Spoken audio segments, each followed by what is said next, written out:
Hello, I'm Virginia Barter, And I'm Alex Pospisil. and we're here to tell you about our Métis Archive project with the Toronto and York Region Métis Council. This is our research report.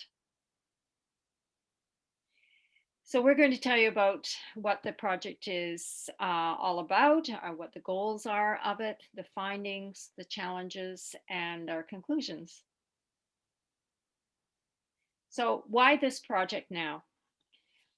Well, I'll give you some background on it. In December of 2019, the City of Toronto launched the Indigenous Heritage Engagement Project. And the goal of this project is to bring First Nations, Métis, and Inuit stakeholders together to help envision a plan for a future Toronto museum that includes strong Indigenous perspectives. And our Métis voice is at the table. Then came COVID. Well, this created many delays and uncertainties with the city's capacity to move ahead with the Heritage Project. So, in good Métis fashion, we decided to forge ahead and create our own specific Métis archive project. While our TYRMC research is independent, it does align with the goals of the city. So, the city was really delighted with this, that we've taken this initiative to move ahead. The primary goals of the research that we're doing is to explore the history of Métis presence in the Toronto York Region Métis Council region area and other environs in Southern Ontario.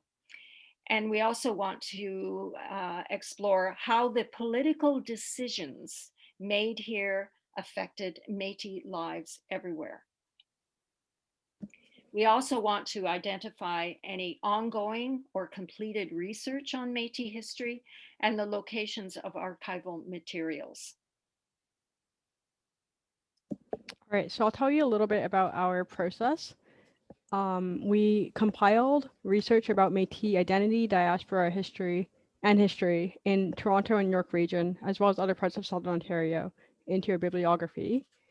We also built a list of Métis individuals or parents of Métis, as well as their families, who had connections to Toronto and York region. We also searched for articles that mention half-breeds and treaty decisions, and we compiled a list of what archival materials are actually available in major museums and archives in Ontario. We organized this information into an Excel spreadsheet with multiple tabs, the first being bibliography, individuals, museums and archives, newspaper articles, and various other resources. One of those categories that we started to develop was on individuals and Métis families in Ontario. And here are a few, we're going to share a few key examples with you today. There are many more, but the key ones that we're going to talk about are the Ross family, the Spencer family, John McDonald, and the Ermitingers. And all these families were in various locations around Toronto and York region and other communities in Southern Ontario. And they really had a significant history for us to explore.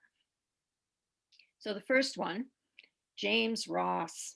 He was the son of a fur trader named Alexander Ross, and he's famous for this quote, "What if mama is an Indian?" And James was a student at the University of Toronto in 1856 when he wrote to his sisters in Red River, chiding them for not wanting to be seen with their mother on the way to church. So, when we started this research, we expected that we would find a lot of examples of prejudice and social racism in Toronto against Métis people, but this was a bit of a surprise to find that this example of identity conflicts and social prejudice within Métis families. And this is a trend that seemed to be emerging by the 1850s. And I think this is going to be really interesting in our further research to find more of these kinds of links. Now, this is a gravestone of a fur trader named Rupert Spencer. And his monument here is in Mount Pleasant Cemetery. And it says on the monument that he was born in Hudson Bay, July 6, 1834, and died May 16, 1915. And in his Hudson's Bay Company service record, it also indicates that he lived in downtown Toronto at various addresses in the Bathurst and College area between 1872 and 1892. So he was the Métis son of another fur trader, a well-known Hudson's Bay Company officer named John Spencer, and his wife, Anne Sinclair, who was a Métis woman from Manitoba. This is actually a picture of Anne Sinclair and John Spencer. These are tin types. This couple actually is related to me, and I was very fortunate to be able to find these tin type images in a small town in Ontario named Southampton. And Southampton is another one of those communities that seems to be emerging in our research as a great location for fur traders to retire to. John MacDonald, another Scottish fur trader who's eventually settled in Upper Canada, was a really interesting individual to follow. He was married, according to the custom of the country, to Marie Poitras, a Métis, and they had at least 6 children. John MacDonald died February 1828 near Kempenfelt Bay in Upper Canada. And Kempenfelt Bay is where Barrie is today. So he's also significant for a lot of reasons in our research because of the situation to do with his family. John MacDonald died without a will, and court negotiations about his estate continued for over 20 years. And the disputes involved MacDonald's brothers and what was going to happen over expenses and claims, not only concerning the lands that he owned, but his children, his Métis children. And this is an example of a very common situation with fur traders who retired to Upper Canada. A lot of their marriages were not official in the eyes of the church, which left. So if they were to die before their wives, for instance, their wives were often left out, didn't have rights to their estates, and the same thing for their children. So this is something we really hope to explore more in further research, this significance and implication for family law in Ontario when it came to the care of Métis children. Francis Ermatinger. He was a fur trader, and I have a picture here of Ermatinger House in Sault Ste. Marie, and I'm sure many of you are familiar with this particular house. It was the home of Charles Oakes Ermatinger, and Francis was a nephew of Charles Oakes Ermatinger. Francis worked for the Hudson's Bay Company and traveled extensively across the continent, and he had several native wives. He had one at Severn River, which would be up near Hudson Bay. He spent a lot of time in the Columbia region of British Columbia, so he had some wives there. One was an Okanagan woman, another a Flathead woman named Mary Three Dresses. And then his 4th wife was Catherine Sinclair, and she was the Métis daughter of Chief Factor William Sinclair, who interestingly retired to Brockville. But what really surprised us in looking over his biography is that he retired in 1853 to his farm in St. Thomas, Ontario, which is just south of London. So that was a surprise for us to, as we followed his career, where it ended up. So the notable findings here are that these families are great examples of how there was immense mobility with these fur trade families, not only from the eastern parts of the country to the west, but also from the west to the east. And and when we're finding a lot of examples of families that went back and forth and more than once. So there's another thing that we wanted to note here is that, you know, this kind of migration was happening very early on, especially in the 1820s. And it should also be noted that the trials for the Battle of Seven Oaks at Red River were actually held here in York, in Toronto, in 1818, because so many witnesses for the defense had by that time retired to Upper Canada. So this is a very significant find. Thank you, Virginia. So some of the challenges that we faced with this research included gaps in archival materials. A lot of archives and museums don't specifically mark materials as Métis.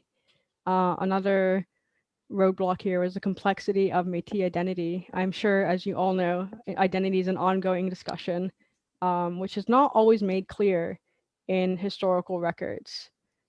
Another issue we ran into is the anti-Métis sentiment. So there's historical racism throughout Canada, which often led individuals and families to conceal their Indigenous ancestry.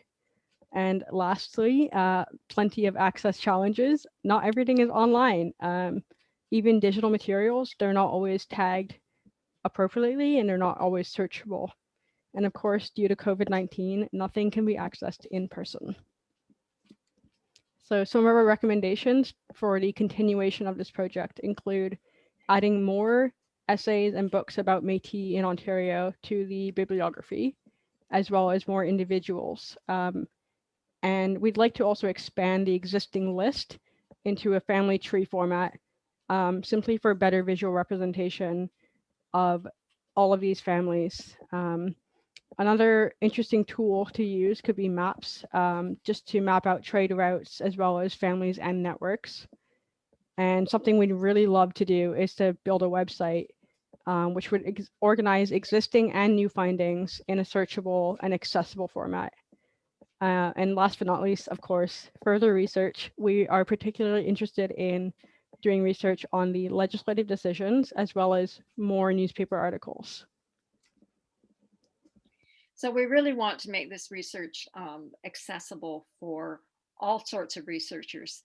And as Alex explained, by making it available through a website, it'll be open to the public and will be a resource that we can build on for years to come.